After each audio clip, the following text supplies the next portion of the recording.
આજે આપણે પાર્ટ 1 નું ચેપ્ટર નંબર 6 સ્ટાર્ટ કરીએ વિકલિતોના ઉપયોગો.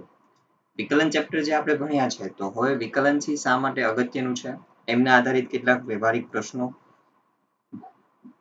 વિકલનનો આપણે ક્યાં ક્યાં ઉપયોગ કરી શકીએ છીએ તો એ વિશેનો આપણે આ ચેપ્ટરમાં અભ્યાસ કરવાનો છે. પહેલા તો આપણે માર્ક્સનું વેઇટેજ જોઈ લઈએ તો 8 માર્ક્સનું વેઇટેજ છે, આમાં ફેરફાર થઈ શકે છે. જો 8 માર્ક્સનું વેઇટેજ હોય તો 4 MCQ અને 1 ક્વેશ્ચન છે એ 4 માર્ક્સનો આવી શકે છે. હવે આ ચેપ્ટરમાં આપણે કયા કયા ટોપિકનો અભ્યાસ કરવાના છીએ તો કે પહેલું છે રાશિમાં થતા ફેરફારનો દર. કોઈ બી ભૌતિક રાશિ આપી હોય તેમાં ફેરફાર કઈ રીતે જોવા મળશે આપણને, ઓકે, એમના આધારિત પ્રશ્નો છે પહેલી એક્સરસાઇઝમાં છે. પછી વધતું ઘટતું વિધેય છે, સેકન્ડ એક્સરસાઇઝ છે, દરેકની એક એક એક્સરસાઇઝ આવશે. પછી સ્પર્શક અને અભિલંબના સમીકરણ, પછી છે આસન્ન મૂલ્ય, એપ્રોક્સ મૂલ્ય, અને તેના પરથી એક ટોપિક છે ત્રુટિવાળા પ્રશ્નો, પછી મહત્તમ અને ન્યૂનતમ મૂલ્યો. તો આવા 5 ટોપિકનો આપણે અભ્યાસ કરવાનો છે અને દરેક સાથે એક એક એક્સરસાઇઝ છે રિલેટેડ છે. તો સૌપ્રથમ આપણે રાશિમાં થતા ફેરફારનો દરનો અભ્યાસ કરીએ. ચલો હવે રાશિમાં થતો ફેરફાર ઓકે એ સમજવા માટે હું કોઈક અહીંયા ઉદાહરણ લઈ લઉં. ધારો કે કોઈ ગતિનું સમીકરણ એટલે કે સ્થાનાંતર છે એ x equals to f of t વડે થાય છે. t નું ફંક્શન છે કોઈ. તો હવે સમયની સાપેક્ષે x માં એટલે કે સ્થાનાંતરમાં થતો ફેરફાર કેવો હશે તો એ જાણવા માટે આપણે શું કરી દઈએ છીએ કે ભાઈ t ની સાપેક્ષે વિકલન કરી દઈએ એટલે કે dx by dt કરી દો. તો અહીંયા આપણને એ પ્રમાણેનો ફેરફાર મળી જશે f prime of t, right. તો અહીંયા શું થયું જુઓ તો કે ભાઈ સ્થાનાંતર છે સમય પર ડિપેન્ડ છે, એના પર આધાર રાખે છે. તો જેમ સમયમાં ફેરફાર થશે એમ સ્થાનાંતરમાં કેવો ફેરફાર થશે તો કે dx by dt અનુસાર ફેરફાર થશે, રાઈટ. તો અહીંયા આગળ x છે એ t પર આધાર રાખે છે. તો હવે એવી ઘણી બધી ભૌતિક રાશિઓ થશે આપણને મળશે કે વેગ છે, પ્રવેગ છે, તેમજ અલગ અલગ ભૌમિતિક આકારો. ભૌમિતિક આકારો છે કે એમાં પણ જેમ કે સિમ્પલ આપણે લઈએ કે વર્તુળ છે તો આ વર્તુળની ત્રિજ્યા છે એ શું હોય r. જો r માં ફેરફાર થતો હશે તો સ્વાભાવિક છે કે એમના ક્ષેત્રફળ, ઓકે, વર્તુળ સાથે જોડાયેલું ક્ષેત્રફળ, પછી એની પરિમિતિ જેને c વડે દર્શાવવું કેપિટલ C, તો આ દરેકમાં પણ આપણને શું જોવા મળશે ફેરફાર જોવા મળશે, રાઈટ. તો આ બધા પ્રકારના પ્રશ્નોનો અભ્યાસ છે આપણે અહીંયા કરવાનો છે.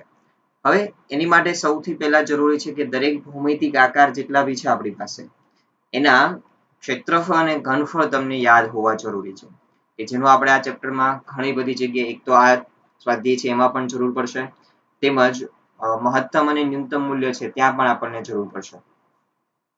તો સૌપ્રથમ આપણે આકાર અનુસાર એમના ક્ષેત્રફળ અને ઘનફળ જોઈ લઈએ. ચલો સૌપ્રથમ પહેલો આકાર છે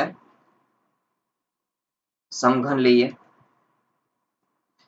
હવે જો સમઘન છે એની બાજુની લંબાઈ L હોય તો ક્ષેત્રફળ એનું ક્ષેત્રફળ થશે 6L² અને ઘનફળ થશે L³. ત્યારબાદ સેકન્ડ નળાકાર.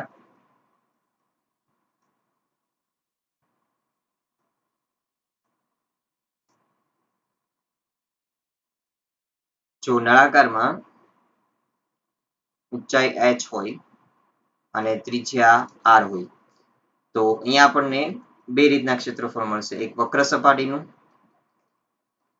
ક્ષેત્રફળ, તો વક્ર સપાટીનું ક્ષેત્રફળ કેટલું મળે છે 2πRh, અને કુલ તો કુલ મળશે આપણને 2πr કૌંસમાં r plus h, h plus r, એટલે કે ઉપરનું વર્તુળ અને નીચેનું વર્તુળ છે આપણે ઉમેરી દઈશું કુલ માટે, અને ઘનફળ થાય છે πr²h. આ સૂત્ર છે બધા જ અગત્યના છે. પછી શંકુ,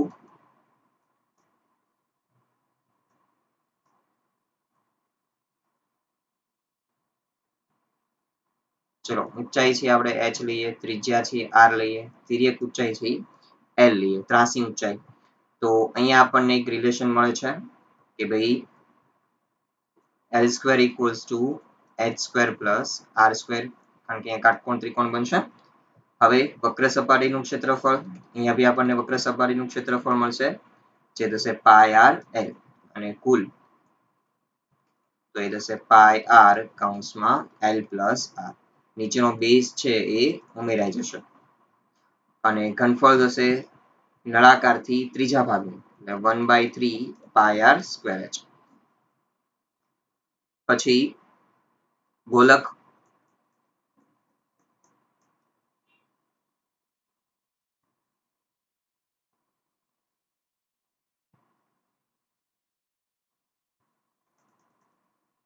જો ગોલકની ત્રિજ્યા છે r હોય તો ક્ષેત્રફળ એનું થાય છે 4 પાઈ આર સ્ક્વેર.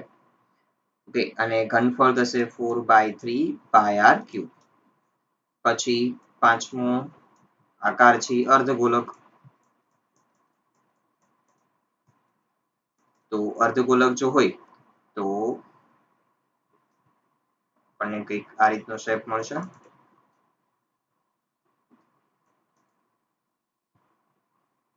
ત્રિજ્યા છે સ્મોલ આર હોય તો પહેલા તો વક્ર સપાટીનું તો એ થશે હાફ, એટલે 2 પાઈ આર સ્ક્વેર થઈ જશે. અને કુલ તો કુલમાં નીચેનો બેઝ છે એ વર્તુળ છે કે જેનું ક્ષેત્રફળ ઉમેરાઈ જશે, તો એ થશે 3 પાઈ આર સ્ક્વેર થઈ જશે. અને ઘનફળ તો એ ગોલકથી અડધું થઈ જશે, 2/3 પાઈ આર ક્યુબ. તો એટલા સૂત્ર છે બેઝિક તમારે એ તમને યાદ હોવા જરૂરી છે. તો હવે આપણે એક્સરસાઇઝ જોઈએ. પહેલી એક્સરસાઇઝ છે અને એમાં એક ભૌતિક રાશિના આધારે બીજી ભૌતિક રાશિમાં થતા ફેરફાર વિશે આપણે સમજીએ. ચલો, પહેલો પ્રશ્ન છે કે જેમાં r બરાબર 3 સેન્ટીમીટર અને r બરાબર 4 સેન્ટીમીટર હોય ત્યારે વર્તુળના ક્ષેત્રફળમાં તેની ત્રિજ્યાની સાપેક્ષે થતા ફેરફારનો દર મેળવો. ઓકે, અહીંયા સ્પષ્ટતા કરી દીધી છે કે ત્રિજ્યાની સાપેક્ષે કેટલો ફેરફાર થશે. તો કોઈ બી એક પ્રશ્ન કરું, ઓકે, પહેલો કરાવો, બીજો બી છે તમારે જાતે કરવાનો.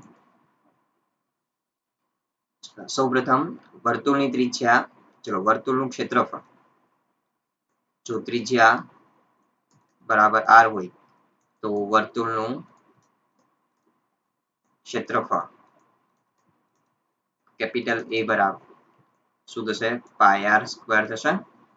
ઓકે, હવે અહીંયા આપણને પહેલું છે પહેલા પ્રશ્નમાં, એટલે આપણે એ પ્રશ્ન કરીએ છીએ. તો વર્તુળની ત્રિજ્યા r બરાબર કેટલી આપી છે આપણને? 3 સેન્ટીમીટર. હવે વર્તુળના ક્ષેત્રફળમાં તેની ત્રિજ્યા r ની સાપેક્ષે કેટલો ફેરફાર થશે? તો અહીંયા હું a નું r ની સાપેક્ષે વિકલન કરી દઉં. તો r ની સાપેક્ષે વિકલન કરતા તેથી ચલો આ થઈ જશે dA/dr. અહીંયા થશે d/dr of pi r square. હવે પાઈ તો કોન્સ્ટન્ટ છે એટલે બહાર આવી જશે. હવે r સ્ક્વેર નું r ની સાપેક્ષે તો એ થઈ જશે 2r. તો આમ આપણને મળ્યું છે 2 પાઈ r. તો આ છે dA/dr. હવે r બરાબર કેટલા હોય? 3 સેન્ટીમીટર હોય તો અહીંયા મૂકી દઉં dA/dr. r ની જગ્યાએ મૂકી દઈએ આપણે 3. તો આપણને મળશે 6 પાઈ. તેથી dA/dr. તો ફેરફારનો દર કેવી રીતે મળ્યો? તો કે ક્ષેત્રફળ છે હંમેશા સેન્ટીમીટર સ્ક્વેરમાં હોય અને ત્રિજ્યા સેન્ટીમીટરમાં હોય. તો 1 સેન્ટીમીટરે 6 પાઈ સેન્ટીમીટર સ્ક્વેર જેટલો ફેરફાર જોવા મળશે આપણને. તો આ આપણો આન્સર.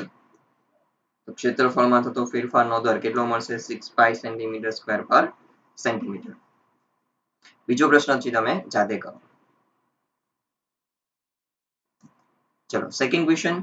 એક સમઘનનું કદ છે 8 સેન્ટીમીટર ક્યુબ પર સેકન્ડના દરથી વધે છે અને ઘટે છે. જો ઘટતું હોય તો હંમેશા મૂલ્ય છે આપણે ઋણ લેવાનું. ઓકે, ઋણ નિશાની છે શું દર્શાવે છે? કે એના ફેરફારમાં જે ફેરફાર થાય છે એમાં ઘટાડો થાય છે. ઓકે, અને વધતું હોય ત્યારે હંમેશા ધન મૂલ્ય લેશું આપણે. જ્યારે સમઘનની ધારની લંબાઈ 12 સેન્ટીમીટર હોય ત્યારે તેનું પૃષ્ઠફળ કેટલી ઝડપથી વધે છે? તો આપણે પ્રશ્ન સોલ્વ કરીએ. ચલો, સમઘન માટે સૌથી અગત્યનું શું છે કે ભાઈ જ્યારે બી કોઈ બી ફેરફાર જોવા મળે છે સમઘનના કદમાં એટલે કે ઘનફળમાં, કે પછી એના પૃષ્ઠફળમાં, તો હંમેશા એની ધારની લંબાઈ પર આધાર રાખે છે. જો ધારની લંબાઈમાં ફેરફાર થતો હશે તો જ આવું આપણને જોવા મળશે. તો ધારની લંબાઈમાં કેટલો ફેરફાર થાય છે એવું કોઈ સ્પષ્ટતા છે નહીં રકમમાં. તો પહેલું કામ છે આપણી ધારની લંબાઈમાં કેટલો ફેરફાર જોવા મળે છે એ જાણી લેવું પડશે. હવે અહીંયા વિકલન છે કોની સાપેક્ષે કરવામાં આવે છે? તો કે જો દર જે આપ્યો છે આપણને સેન્ટીમીટર ક્યુબ પર સેકન્ડના દરથી, એટલે સમયની સાપેક્ષે ફેરફાર જોવા મળે છે આપણને. તો અહીંયા આપણે સમયની સાપેક્ષે વિકલન કરી દઈશું. તો સૌપ્રથમ લખીશ કે ભાઈ જો સમઘનની ધારની લંબાઈ L હોય તો સમઘનનું ઘનફળ અથવા તો કદ શું થશે? L ક્યુબ થશે. ઓકે, અને આપણે દર્શાવી દઈએ કેપિટલ V થી. તેથી t ની સાપેક્ષે વિકલન કરતા, તેથી dv by dt equals to d by dt of L cube. હવે dv by dt કદમાં કેટલો ફેરફાર થાય છે? 8 સેન્ટીમીટર ક્યુબ પર સેકન્ડના દરથી વધે છે. તો અહીંયા હું 8 મૂકી દઉં. equals to ચલો અહીંયાથી જશે 3l square અને l નું થશે dl by dt. કારણ કે l માં પણ ફેરફાર થશે, લંબાઈમાં પણ ફેરફાર જોવા મળશે આપણને. અને અહીંયા આપણે લખી દઈએ કે ભાઈ કારણ કે dv by dt છે આપણને રકમમાં આપી દીધું છે 8 સેન્ટીમીટર ક્યુબ પર સેકન્ડ. તેથી 8 equals to 3. હવે l ની કિંમત પણ આપણને આપી છે કે લંબાઈ કેટલી હોય? 12 સેન્ટીમીટર હોય. તો અહીંયા મૂકી દઈશ 12 નો વર્ગ into dl by dt. તો અહીંયા આપણે લખી દઈએ કે ભાઈ લંબાઈ પણ આપણને આપી છે 12 સેન્ટીમીટર. તેથી dl by dt equals to 8 ના છેદમાં 3 ગુણ્યા 144. ચલો અહીંયા 8 અને 144 નો જો ભાગ ચલાવશું આપણે તો અહીંયા 18 મળશે આપણને. તો અહીંયા આપણને મળશે 1 ના છેદમાં 18 તેરી 54. તો સેન્ટીમીટર પર સેકન્ડ. તો લંબાઈ છે એમાં ફેરફાર કેટલો જોવા મળે છે? 1 ના છેદમાં 54 સેન્ટીમીટર પર સેકન્ડના દરથી ફેરફાર જોવા મળે છે આપણને. હવે આપણે જાણવું છે કે ભાઈ પૃષ્ઠફળમાં કેટલી ઝડપથી વધશે. તો હવે સમઘનનું પૃષ્ઠફળને કેપિટલ S થી દર્શાવો. તો પૃષ્ઠફળ એટલે શું થઈ ગયું? ક્ષેત્રફળ. એનું ક્ષેત્રફળ છે કેટલું હોય છે? 6l square. તો t ની સાપેક્ષે વિકલન કરી દો એટલે અહીંયા થઈ જશે ds by dt. આ 6 કોન્સ્ટન્ટ છે, બહાર લઈ લો. d by dt of l square. વિકલન કરી દો એટલે કેટલા થઈ જશે? 12l into l નું થશે dl by dt. તો હવે દરેક મૂલ્યને આપણે મૂકી દઈએ. ચલો 12l, l ની કિંમત કેટલી હતી? 12 ગુણ્યા dl by dt છે કેટલું મળ્યું આપણને? 1 ના છેદમાં 54. તો આમ અહીંયા આપણે ભાગ ચલાવતા જઈએ. જો આપણે 6 વડે ભાગ ચલાવીએ તો 6 દુ 12 અને અહીંયા થશે 9 ચોક 9 છક 54 થશે. પછી 3 વડે ભાગ ચલાવી દઈએ.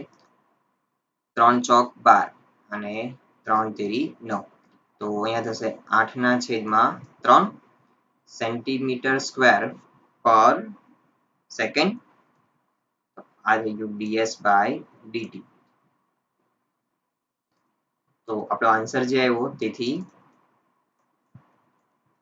પૃષ્ઠફળ 8 ના છેદમાં 3 સેન્ટીમીટર પર સેકન્ડના દરથી વધે છે. તો આ રીતે શબ્દોમાં ખાસ આન્સર લખી દેજો. ચલો થર્ડ ક્વેશ્ચન.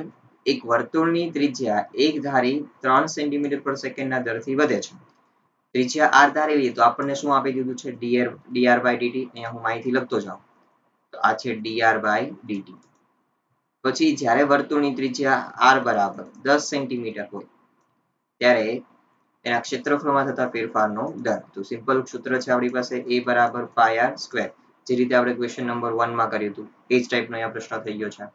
ક્લિયર? તો અહીંયા આ પ્રશ્ન છે તમારે જાતે સોલ્વ કરવાનો છે. પરંતુ અહીંયા જે વિકલન કરશું એ આપણે કોની સાપેક્ષે કરશું? t ની સાપેક્ષે. ક્લિયર? આ પ્રશ્ન તમે જાતે સોલ્વ કરો.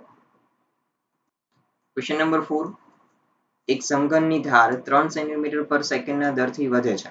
જ્યારે સમઘનની ધારની લંબાઈ 10 સેન્ટીમીટર હોય ત્યારે તેના સમઘનના ઘનફળ કેટલી ઝડપથી વધે છે? તો આ ક્વેશ્ચન નંબર 2 પરથી પણ તમે સોલ્વ કરી શકો. પછી ક્વેશ્ચન નંબર 5, શાંત સરોવરમાં એક પથ્થર નાખવામાં આવે છે અને પાણીમાં વર્તુળાકાર વમળો સર્જાય છે. વર્તુળાકાર વમળોની ત્રિજ્યા 5 સેન્ટીમીટર પર સેકન્ડના ઝડપે વધે છે. જો ત્રિજ્યા r હોય તો અહીંયા આગળ જે આ 5 સેન્ટીમીટર પર સેકન્ડ આપી દીધું એ શું છે? dr/dt આપી દીધું તમને. પછી આગળ જ્યારે વર્તુળની વમળની ત્રિજ્યા એટલે r બરાબર 8 સેન્ટીમીટર હોય ત્યારે આ વર્તુળાકાર વમળના ક્ષેત્રફળ કેટલી ઝડપથી વધે છે? તો અહીંયા પણ તમારે શું મેળવવાનું છે? dA/dt જો ક્ષેત્રફળ હોય તો. એ ક્ષેત્રફળ હોય તો. ઓકે, તો સેમ આપણે જ્યાં ક્વેશ્ચન જોઈએ તો ક્વેશ્ચન નંબર 3 ની જેમ જ છે. તો ક્વેશ્ચન નંબર 5 પણ તમારે જાતે સોલ્વ કરવાનો છે. 6, એક વર્તુળની ત્રિજ્યા 0.7 સેન્ટીમીટર પર સેકન્ડના દરે વધે છે. તો વર્તુળના પરિઘના વધવાનો દર કેટલો થાય? આ ક્વેશ્ચન જોઈએ આપણે. જો વર્તુળની ત્રિજ્યા r હોય તો વર્તુળનો પરિઘ જેને કેપિટલ C થી દર્શાવવું તો એ થશે 2πr. અહીં ચલો dr/dt આપી દીધું છે 0.7 સેન્ટીમીટર પર સેકન્ડ. ચલો તો હવે c બરાબર છે 2πr. તો આનું આપણે સમયની સાપેક્ષે વિકલન કરી દઈએ તો dc/dt થઈ જશે. 2π કોન્સ્ટન્ટ છે બહાર આવી જશે અહીંયા થઈ જશે dr/dt. 2π ચલો dr/dt કેટલા 0.7 ના દરથી વધે છે તો મલ્ટીપ્લાય કરી દઈએ 0.7 into 2 એટલે 1.4 થઈ જશે પાઈ સેન્ટીમીટર પર સેકન્ડ. કારણ કે પરિઘ જે છે એ હંમેશા સેન્ટીમીટરમાં હોય છે. તો અહીંયા પરિઘનો વધવાનો દર dc/dt 1.4 પાઈ સેન્ટીમીટર પર સેકન્ડ થશે. તો શબ્દોમાં પણ લખી દો અહીંયા. ચલો ત્યારબાદ ક્વેશ્ચન નંબર 7. હવે ક્વેશ્ચન નંબર 7 છે લંબચોરસ માટે છે અને એમાં અલગ અલગ માહિતીઓ આપણને માંગે છે. તો આ ક્વેશ્ચન સોલ્વ કરાવું છું. આ ક્વેશ્ચનમાં લંબચોરસની લંબાઈ x છે કહી દીધું છે. તો જે માહિતી આપી છે લખતા જઈએ. અહીં લંબાઈ છે x તો એની માટે દર છે આપણને dx/dt કહી દીધું છે. લખ્યું છે 5 સેન્ટીમીટર પર સેકન્ડના દરે ઘટે છે. ઘટે છે તો શું લેવાનું? માઇનસ. તો -5 સેન્ટીમીટર પર મિનિટ છે. પછી પહોળાઈ તો એ કીધું છે પાઈ લેવાનું જ્યારે x બરાબર અને y બરાબર. ઓકે, અહીંયા વચ્ચે મિસ થઈ ગયું છે પણ પહોળાઈ આપણે શું ધારશું? y. તો પહોળાઈ y તો એ છે 4 સેન્ટીમીટર પર મિનિટના દરે વધે છે. તો અહીંયા dy/dt આપણને આપી દીધું છે 4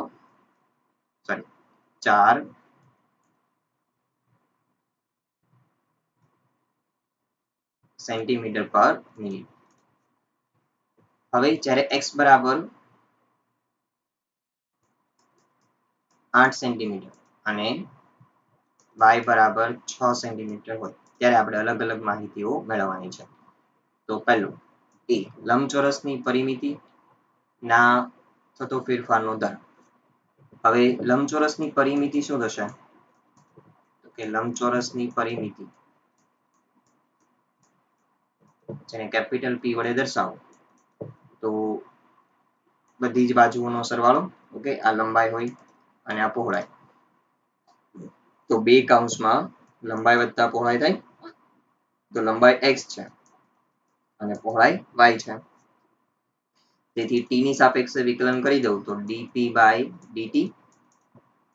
ચલો બે કોન્સ્ટન્ટ એટલે બહાર આવી જશે. અહીંયા વિકલન થઈ જશે dx/dt y નું થઈ જશે dy by dt, કારણ કે બંને જ સમય પર આધાર રાખે છે. તો મૂલ્ય મૂકી દઉં. બે કૌંસમાં dx by dt છે -5 પ્લસ dy by dt છે 4.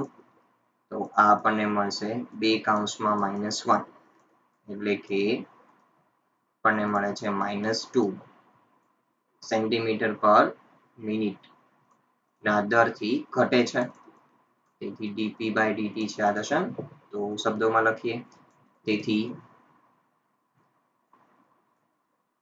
પરિમિતિ એ 2 સેન્ટીમીટર પર મિનિટના દરે ઘટે છે. ક્લિયર? પછી સેકન્ડ આપણને પૂછ્યું હતું ક્ષેત્રફળમાં.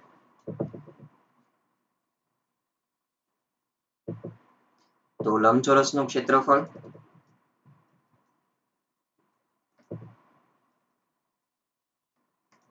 એ બરાબર લંબાઈ ગુણ્યા પહોળાઈ થાય.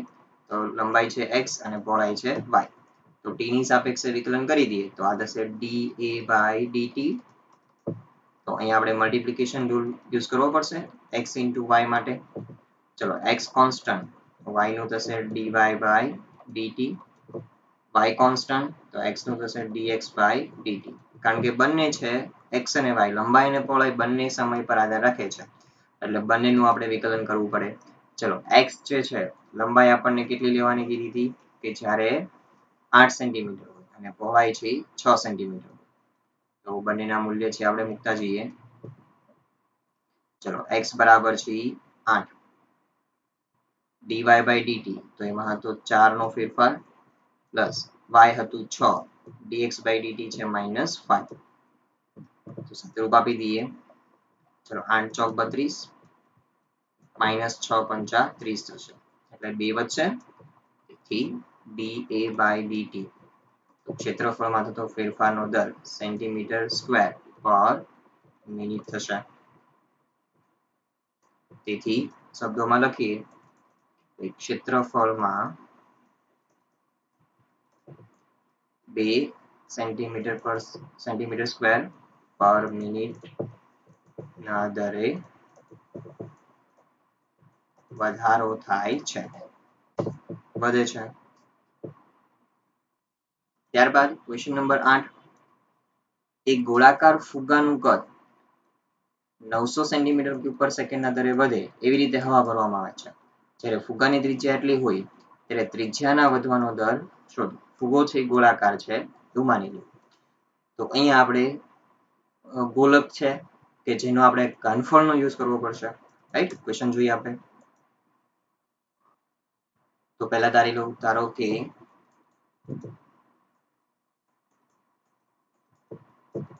ગોળાકાર ફુગ્ગાની ત્રિજ્યા r છે. તેથી r બરાબર સ્મોલ r બરાબર, ચલો એ કેટલી હતી 15 સેન્ટીમીટર હોય ત્યારે મેળવવાનું હતું આપણે. તેમજ dr by dt સોરી અને ઘનફળ છે v હોય તો ઘનફળના વધવાનો દર આપણી પાસે આપેલો છે અને માગ્યું છે dr by dt મેળવવાનું છે. હવે જેનું ઘનફળ v હોય તો ગોલકનું ઘનફળ છે 4/3 pi r³ થાય.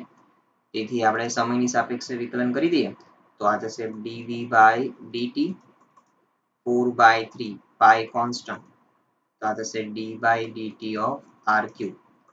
તો 4/3 pi, ચલો આનું થશે 3r² dr by dt થઈ જશે.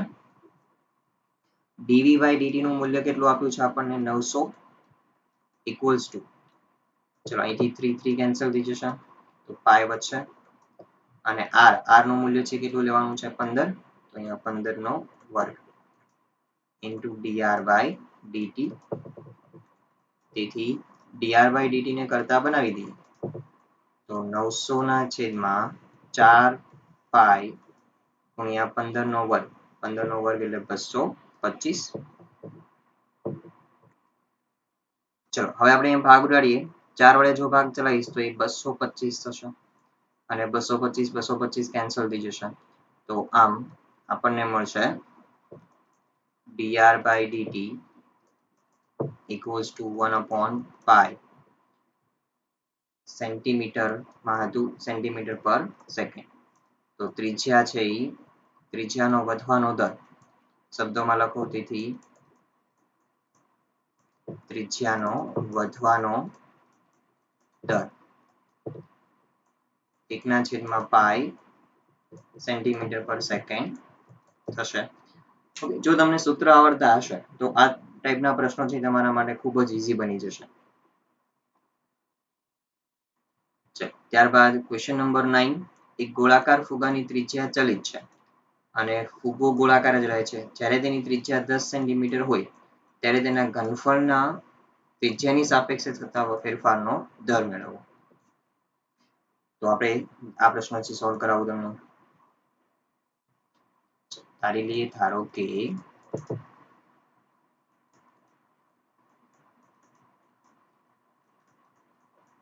ગોળાકાર ફુગાની ત્રિજ્યા સ્મોલ r છે તથા ઘનફળ કેપિટલ V છે. તો અહીં r બરાબર 10 સેન્ટીમીટર આપ્યું છે અને આપણને dv by dr મેળવવાનું કીધું છે. ઘનફળમાં ત્રિજ્યાની સાપેક્ષે જે ફેરફાર થાય. ચલો, તો ગોલકનું ઘનફળ શું થાય? 4/3 pi r ક્યુબ. તેથી ત્રિજ્યાની સાપેક્ષે વિકલન કરી દઉં તો dv by dr. તો 4/3 pi તો કોન્સ્ટન્ટ જ રહેશે. d by dr of r cube 4/3 pi. ચલો, અહીંયાથી જશે 3r સ્ક્વેર. 3 3 કટ થઈ જશે તો બાકીના મૂલ્ય છે આપણે મૂકી દઈએ. તો 4 pi into r, r છે 10, 10 નો વર્ગ. તો 10 નો વર્ગ એટલે 100 ગુણ્યા 4 એટલે 400 પાઈ. તો આ થશે dv by dr. એકમ શું આવશે? તો કે ભાઈ કદ છે ઘનફળ છે શેમાં હશે? તો કે સેન્ટીમીટર ક્યુબમાં હશે અને ત્રિજ્યા છે સેન્ટીમીટરમાં હશે. તો આ રીતનો આપણને ફેરફાર જોવા મળશે. તો શબ્દમાં લખી દો, ઘનફળમાં થતો ફેરફારનો દર 400 પાઈ સેન્ટીમીટર ક્યુબ પર સેકન્ડના દરથી. ચલો, ત્યારબાદ ક્વેશ્ચન નંબર 10. આ પ્રશ્ન છે એક કાટકોણ ત્રિકોણ પર આધારિત છે. તો આ પ્રશ્ન છે સોલ્વ કરાવું તમને. આકૃતિ દોરતા જશું રકમ વાંચીને. ચલો, એક 5 મીટર લાંબી નિસરણી દિવાલે ટેકવી છે. તો આપણે અહીંયા દોરીએ. ચલો, આ રીતની દિવાલ છે અને ત્યાં આપણે એક નિસરણી છે ટેકવેલી છે. આ રીતે ટેકવી છે. એ બી છે આપણી નિસરણી છે. ધારી લઈએ.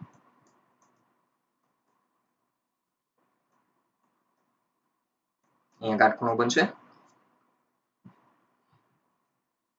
ચલો, આ 5 મીટર લાંબી છે. સીડીનો નીચેનો છેડો જમીન પર 2 સેન્ટીમીટર પર સેકન્ડના દરે દિવાલથી દૂર લઈ જવામાં આવે છે. તો નીચેનો છેડો છે એટલે કે આ સી બિંદુથી AC છે દિવાલ થઈ ગઈ. તો બી છેડો જે છે એ જમીનથી દૂર લઈ જવામાં આવે છે. હવે જો આ લંબાઈ છે x હોય તો આનો વધવાનો દર, તો આકૃતિ પરથી dx by dt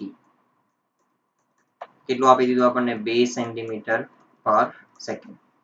જ્યારે સીડીનો નીચેનો છેડો દિવાલથી 4 મીટર દૂર હોય, નીચેનો છેડો દિવાલથી ઓકે એટલે કે x બરાબર કેટલા હોય?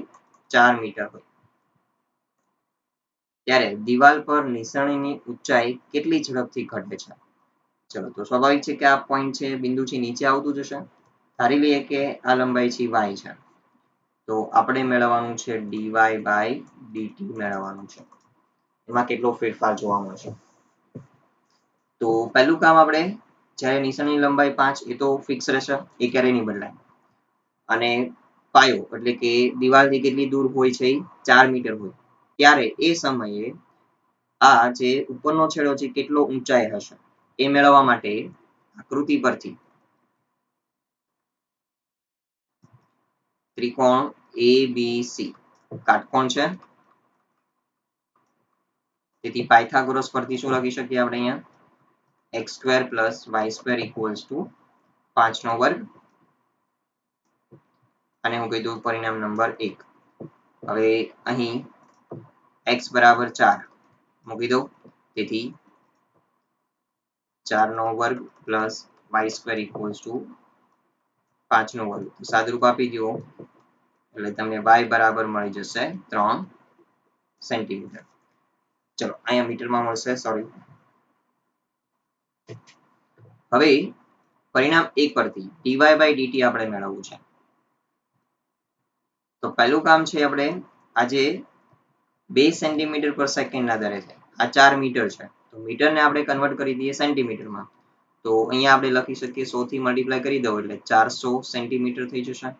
અને અહીંયા જે આપણને મળ્યું હતું 3 મીટર, તેને પણ સેન્ટીમીટરમાં કન્વર્ટ કરી દો એટલે 300 સેન્ટીમીટર થઈ જશે.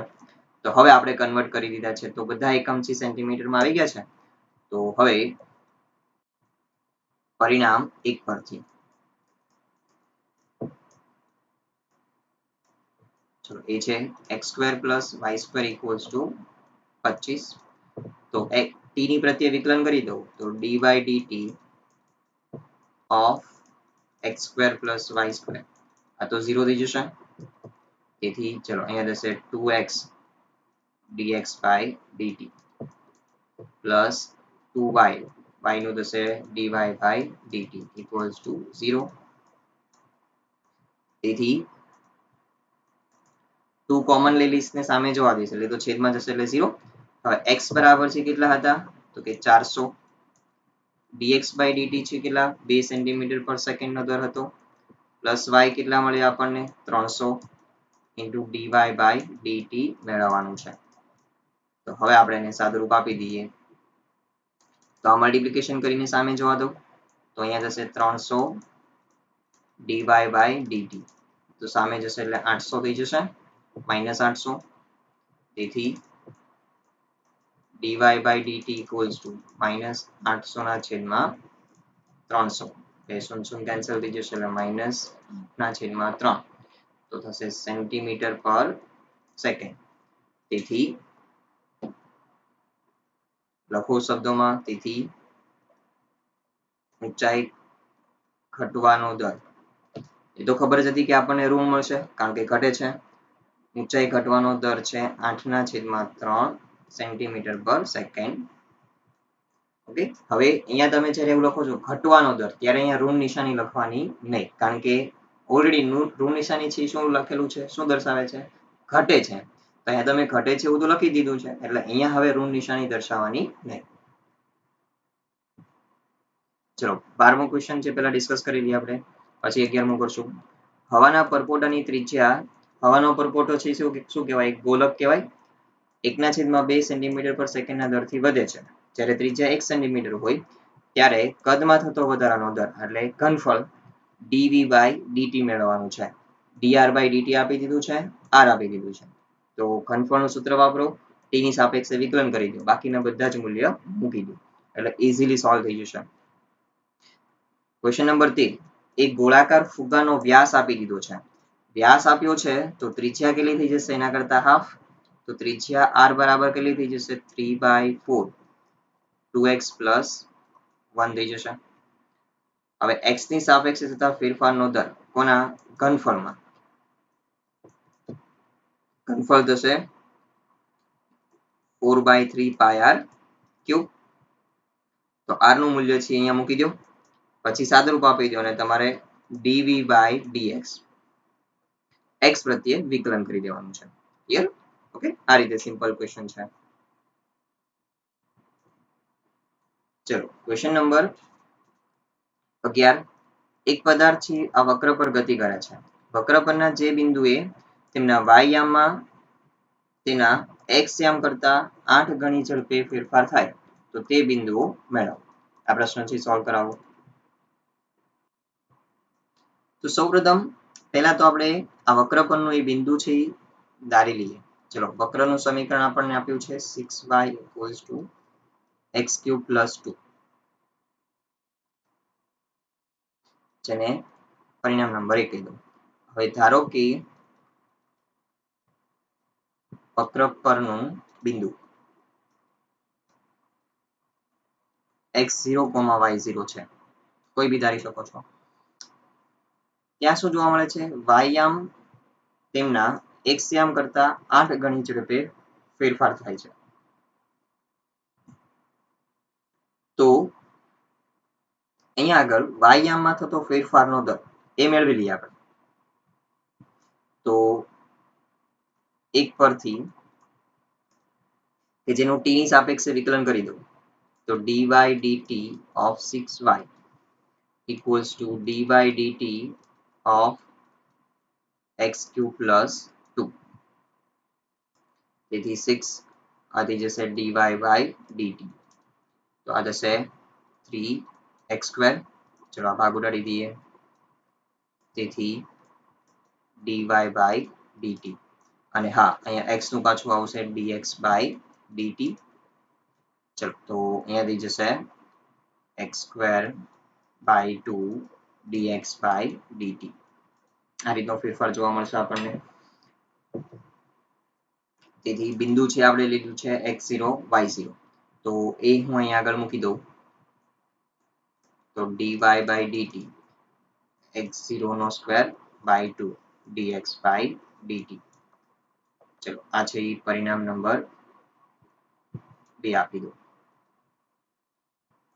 હવે અહીં y યામમાં થતો ફેરફારનો દર dy by dt A x યામમાં જે ફેરફાર થાય છે એના કરતા 8 ગણો છે dx by dt.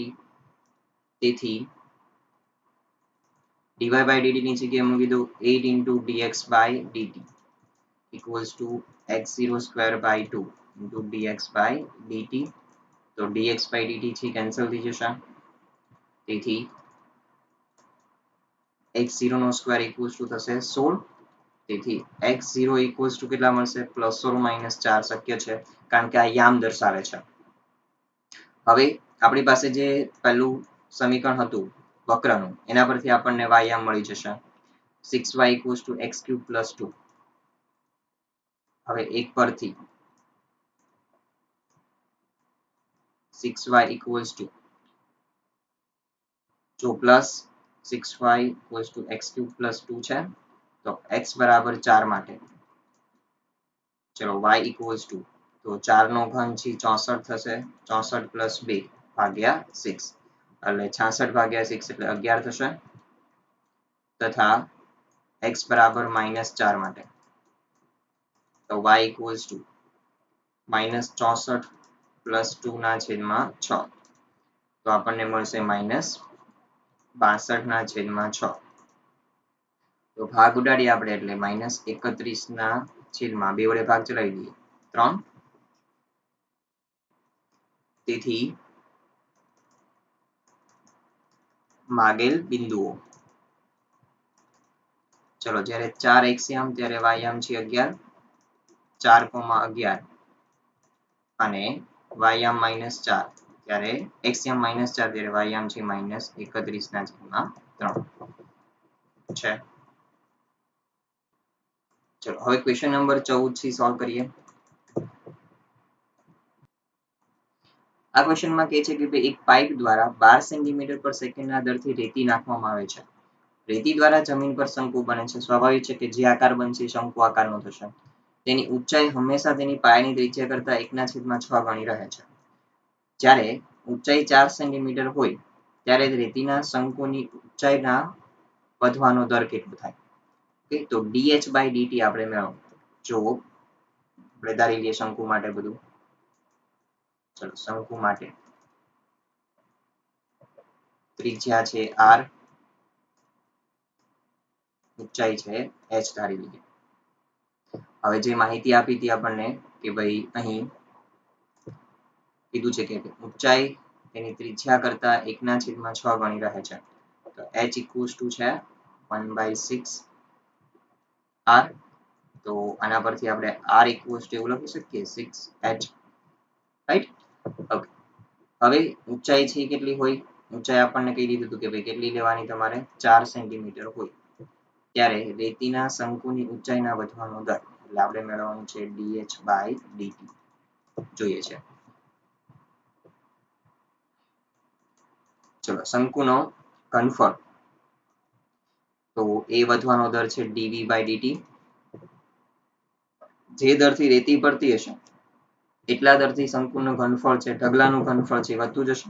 તો ઘનફળનો વધવાનો દર છે 12 સેન્ટીમીટર ક્યુબ પર સેકન્ડ આપેલું છે. તો શંકુનું ઘનફળ નું સૂત્ર v equals to થશે 1/3 pi r square h. હવે અહીંયા આગળ જુઓ તો માત્ર તમારે શું જોઈએ છે સૂત્રમાં કે h ના વધવાનો દર જ જોઈએ છે. તો જો આખા સમીકરણને આપણે h માં ફેરવી શકતા હોઈએ આપેલ માહિતી પરથી તો પહેલું કામ એ કરીએ. તો ફેરવી શકશું કારણ કે r બરાબર આપણે આ સંબંધ લઈ શકીએ 6h. તો અહીંયા મૂકી દઉં હું 6h નો વર્ગ into h. તો સાદુરૂપ આપવાથી આપણી ગણતરી ઘણી બધી easy બની જશે. ચલો અહીંયા થઈ જશે 36 h square into h એટલે h ઘન થઈ જશે. ચલો અહીંયા ભાગ ઉડાડી દઈએ તો 12 તેરી 36. તો અહીંયા વધશે 12 પાઈ h ક્યુબ.